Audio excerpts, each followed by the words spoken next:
Hello बच्चों, कैसे हो आप लोग? बढ़िया। आशा करता हूँ कि आप सब स्वस्थ होंगे। आप सभी का स्वागत है आपके अपने YouTube channel Alex coaching classes में। तो बच्चों, आज हम लोग पढ़ने वाले हैं कंप्यूटर एप्लीकेशन। ये सब्जेक्ट कोड मैंने प्रीवियस वीडियो में भी आपको बता दिया था। सब्जेक्ट कोड है आपका 165। ये कंप्यूटर एप्लीकेशन है बच्चों, आईटी नहीं है। आईटी का सब्जेक्ट कोड है 402। और कुछ बच्चों का रिक्वेस्ट था कि सर आईटी का भी आप वीडियो बना के अपलोड कर दीजिए, लेकिन बच्चों सॉरी, हमारे पास आईटी का ओसवाल का सैंपल पेपर नहीं है। अगर आप लोगों के पास किसी के पास हो तो आप मुझे शेयर कर सकते हैं मेरे Telegram page @Alex coaching classes पर, या फिर आप मुझे लिंक दे सकते हैं इस वीडियो को कमेंट बॉक्स में जाकर के आप अपना लिंक शेयर कीजिए, सो दैट कि मैं उसका भी वीडियो बना के अपलोड कर दूं। तो चलिए आज की वीडियो को स्टार्ट करते हैं। ये सेल्फ असेसमेंट पेपर 2 है बच्चों। सब्जेक्ट कोड बताई दिया आपको 165। पहला क्वेश्चन बच्चों आपके स्क्रीन पर दिख रहा होगा। सेक्शन ए करा this question section has 4 question of short answer type. Each question is of 2 marks. Internal choice is provided in 1 question. आपको एक क्वेश्चन में चॉइस दिया गया है। 2 मार्क का क्वेश्चन है। Explain the different CSS style in linking। so CSS stands for होता है बच्चों कैस्केडिंग स्टाइल शीट। CSS का फुल फॉर्म होता है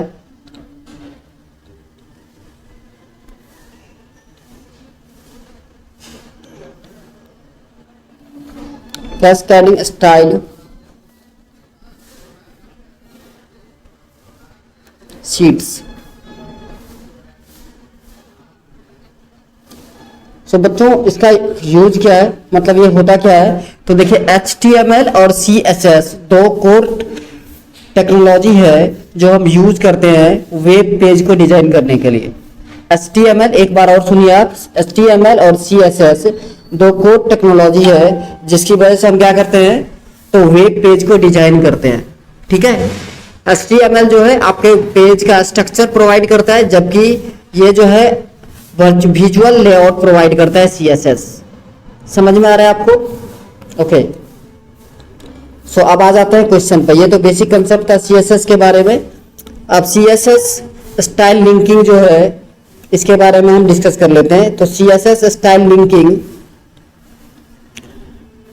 3 टाइप के होते हैं। पहला होता है इंटरनल स्टाइल शीट, दूसरा होता है एक्सटर्नल स्टाइल शीट, और last third one inline style sheet. ठीक है बच्चों। सो इसको आप कुछ इस तरीके से लिख सकते हो।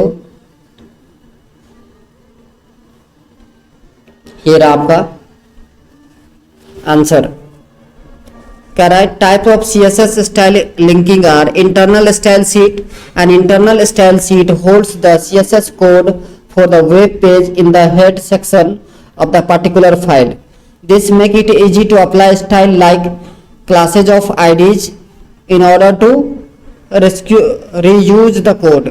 The downside of the using an internal style sheet is that change to the internal style sheet only affect the page the code is inserted into it. External style sheet. An external style sheet is a separate file where you can declare all the style that you want to use on your website. External style sheet बच्चों use किया जाता है जो भी आप externally show करना चाहते हो, सारा चीज आप डिक्लेयर कर सकते हो वहां पर जो आप अपने वेबसाइट में दिखाना चाहते हो। You can link to the external style sheet from all your HTML page, और इसको आप लिंक कर सकते हो ऑल HTML पेज से। तीसरा है आपका inline style. The inline style is specific to the tag itself. ये टैग के लिए यूज किया जाता है। It uses the HTML style attribute to style specific tag। चलिए सेकंड क्वेश्चन है।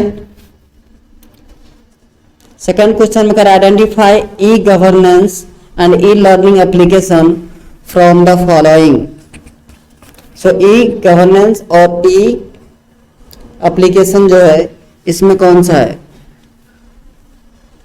तो लिखा है online experiment in a virtual laboratory of a college, online application submission for charge of address in the passport, online bill payment of water charge of a jal board at any state, और online tutorial for physics. तो बच्चों online tutorial for physics ये हो सकता है आपका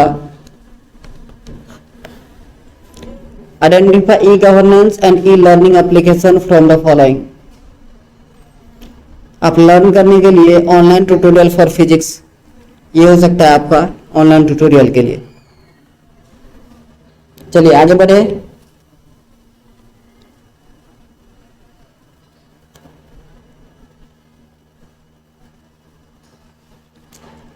इसके और में क्वेश्चन है what is difference between base band and broad band. Base band और ब्रॉड बैंड में क्या डिफरेंस है। सो बच्चों बेस बैंड जो होता है आपका ये एक डिजिटल सिग्नल होता है, जबकि ब्रॉड बैंड जो है ये एनालॉग सिग्नल होता है। ठीक है, बेस बैंड में बाय डायरेक्शनल ट्रांसमिशन होता है, जबकि आपका जो ये ब्रॉड बैंड आता है इसमें यूनी डायरेक्शनल ट्रांसमिशन होता है। और बेस बैंड में कोई फ्रीक्वेंसी डिस्ट्रीब्यूशन नहीं होता या डिवीजन आप कह सकते हो नहीं होता, जबकि इसका जो है फ्रीक्वेंसी डिवीजन जो है मल्टीप्लेक्सिंग पॉसिबल है। सो आप आंसर कुछ इस टाइप से लिख सकते हैं। ये रहा आपका आंसर, बहुत ही अच्छी तरीके से एक टेबल में डिजाइन किया गया है। Difference between base band and broad band. So इसे आप लिख सकते हैं आंसर में, एग्जाम में फुल मार्क्स मिलेंगे। 4 पॉइंट है, आप कोई 2-3 पॉइंट लिख सकते हैं, 2-3 पॉइंट याद रख सकते हैं। चलिए नेक्स्ट क्वेश्चन है write down the difference between the cell spacing and cell padding. Cell spacing और सेल पैडिंग में क्या डिफरेंस है। तो बच्चों सेल स्पेसिंग जो है इसको यूज किया जाते हैं the minimum distance between two adjacent cell. Cell spacing is the number of pixels between the table cells. Cell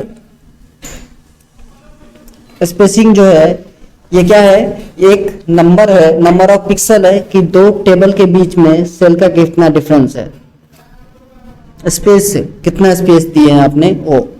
ठीक है, सेल पैडिंग क्या होता है, this tag set the margin within a cell. और ये क्या करता है, सेल में मार्जिन को दिखाता है, कितना मार्जिन लिया आपने। It is the pixel space inside the cell. ये इनसाइड द सेल के अंदर ही पिक्सल स्पेस होता है। ठीक है, सो आंसर कुछ आप इस टाइप से लिख सकते हैं। ये रहा आंसर, आई होप आप लोगों को दिख रहा होगा। Cell spacing, this attribute is used to set the minimum distance between two adjacent cell. Cell spacing is the number of pixels between the table cells. Cell padding, this tag sets the margin within a cell. This is the pixel space inside the cell, that is the distance between the cell content and the cell boundary. Cell में जो आप content लिख रहे हो कुछ भी, उसके बीच और उस सेल का जो बाउंड्री है उसके बीच क्या डिफरेंस है, इसको दिखाता है सेल पैडिंग। ठीक है, सपोज कीजिए ये एक सेल है और ये एक सेल है दूसरा।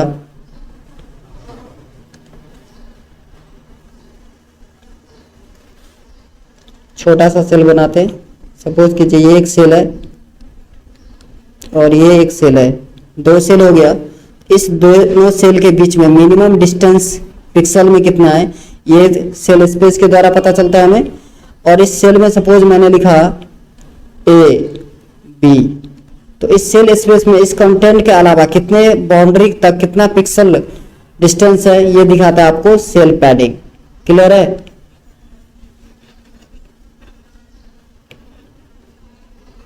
चलिए आगे बढ़ते हैं।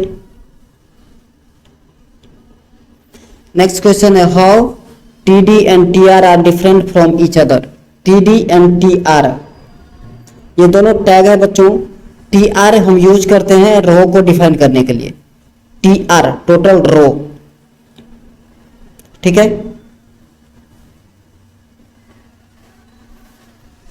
और टी डी टैग हम यूज करते हैं किसके लिए, तो keep the data in regular font and left एलिंग बाय डिफॉल्ट। लेफ्ट एलिंग हो जाएगा बाय डिफॉल्ट, और regular data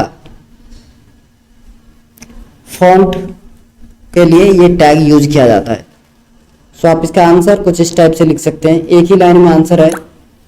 tr tag is used to define row in table. Table row are divided into table data with the tag td.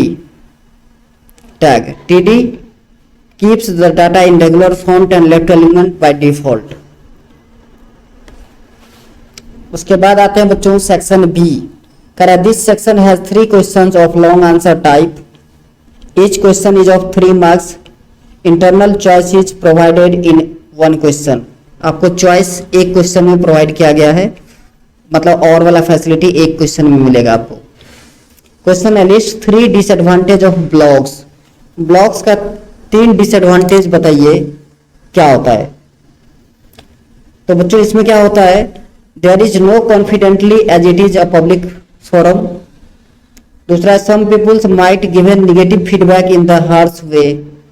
Negative feedback देते हैं, negative comment कर देते हैं बच्चों, गलत कमेंट करते हैं लोग, तो ये एक डिसएडवांटेज है।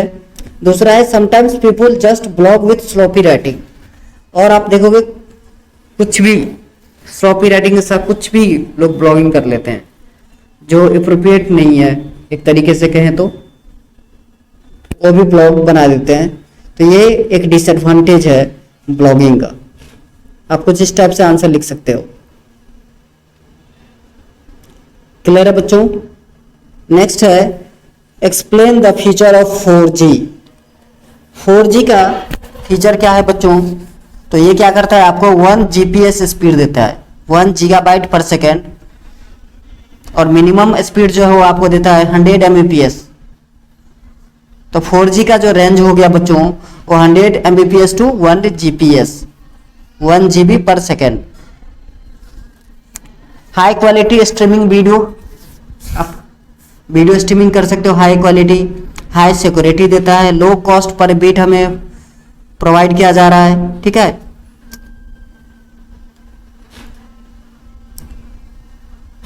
सो ये सब कुछ फीचर हैं जो आप इसको लिख सकते हो।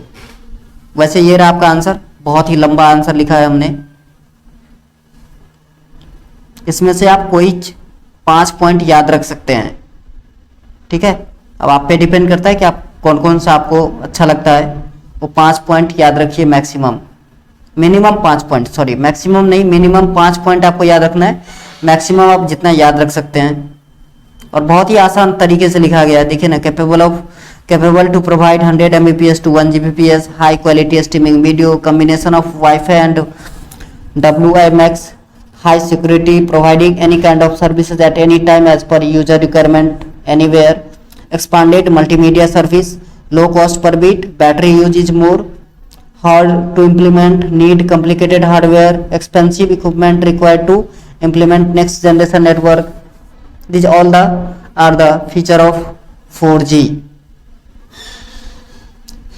चलिए नेक्स्ट क्वेश्चन है, what is right the short notes on video conferencing. Video conferencing क्या होता है, तो ये एक टेक्नोलॉजी है जिसे हम यूज करते हैं कम्युनिकेट करने के लिए, ठीक है, वाया ऑडियो और वीडियो, ठीक है। हम ऑडियो या वीडियो के द्वारा जो है कॉन्फ्रेंस एक कम्युनिकेशन टेक्नोलॉजी है, ये कम्युनिकेट करते हैं अपने अदर पर्सन से, ठीक है। ये कम्युनिकेशन बिटवीन 2 और मोर यूजर्स हो सकता है, ठीक है, एटलीस्ट 2 लोकेशन, कम से कम 2 लोकेशन होना चाहिए, ज़्यादा से ज़्यादा जितना भी लोकेशन हो चलेगा। समझ में आ रहा है।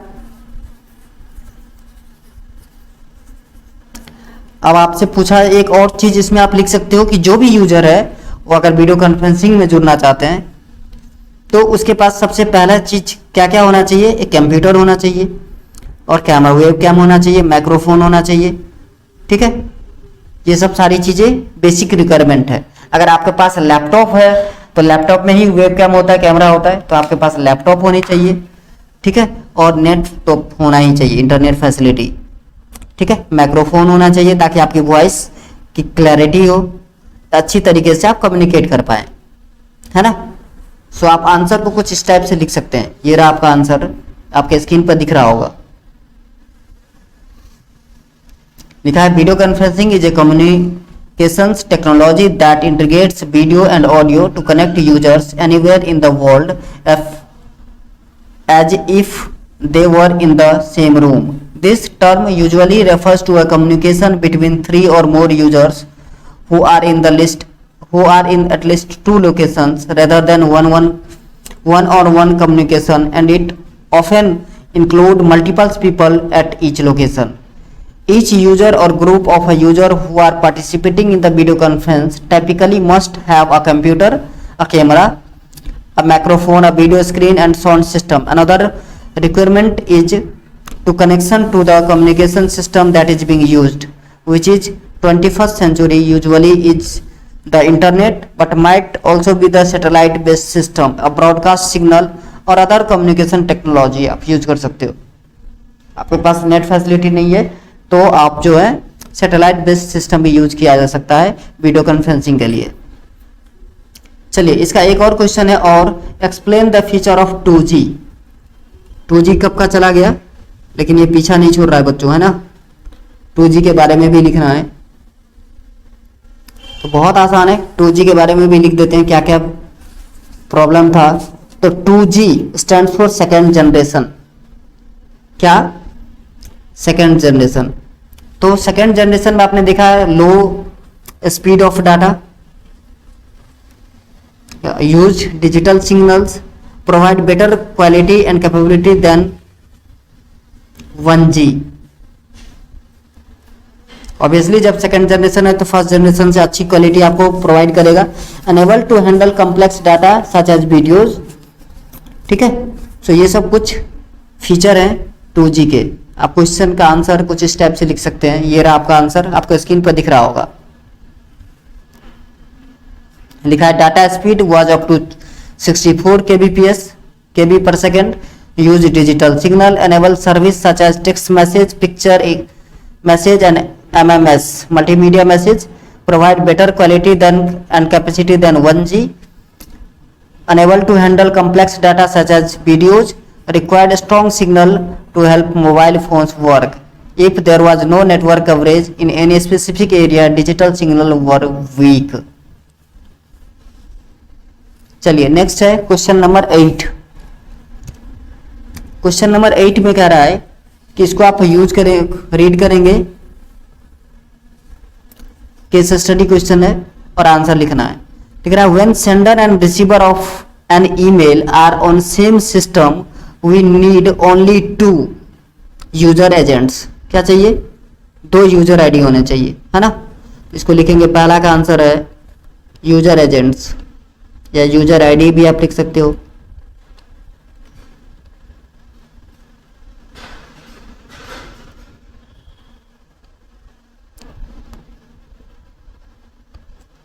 और आईडी.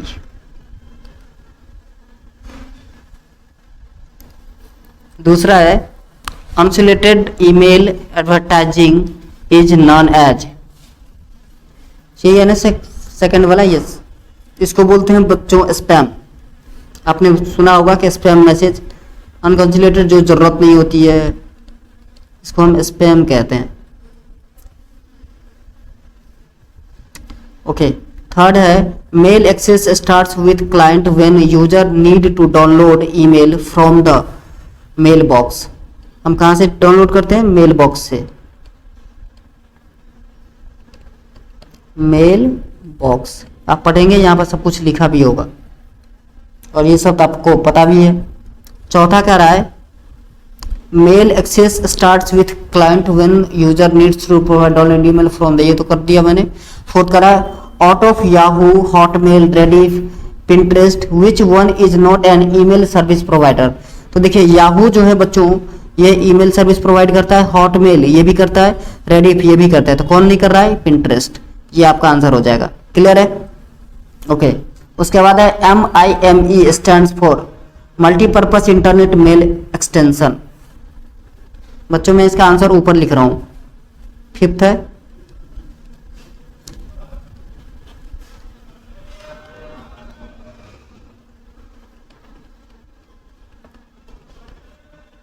मल्टीपर्पज इंटरनेट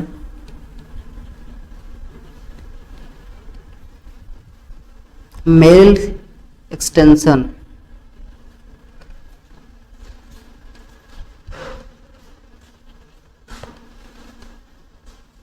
सो ये था आपका क्वेश्चन नंबर 8 का आंसर। ठीक है, चलिए next question number 9। Write the HTML code to design the web pages as shown below considering the specification as the given below. Students can write code for any 4 specification out of given 5 specification. बच्चों यहाँ पर आपको जो है yoga the best way to health and fitness, इस पर एक HTML code HTML programming करनी है जिसमें स्पेसिफिकेशन 5 दिया है, कोई 4 यूज करना है। ठीक है, सो इसका आंसर ये रहा बच्चों। अब आप लिख सकते हो इसका आंसर। HTML कोडिंग आप लोगों को आता होगा और ये एक दिन का काम है नहीं कि हम आपको अभी तुरंत 2 मिनट में सिखा दें, इस 5 मिनट के इस वीडियो में सिखा दें। इसके लिए बहुत सारी कोडिंग की ज़रूरत पड़ती है, बहुत सारे बेसिक कंसेप्ट की ज़रूरत पड़ती है। आई होप आप लोगों को अगर आता होगा तो आप देख करके समझ सकते हैं। सो चलिए आज के लिए बस इतना ही, मिलते हैं नेक्स्ट वीडियो में। जय हिंद, जय भारत।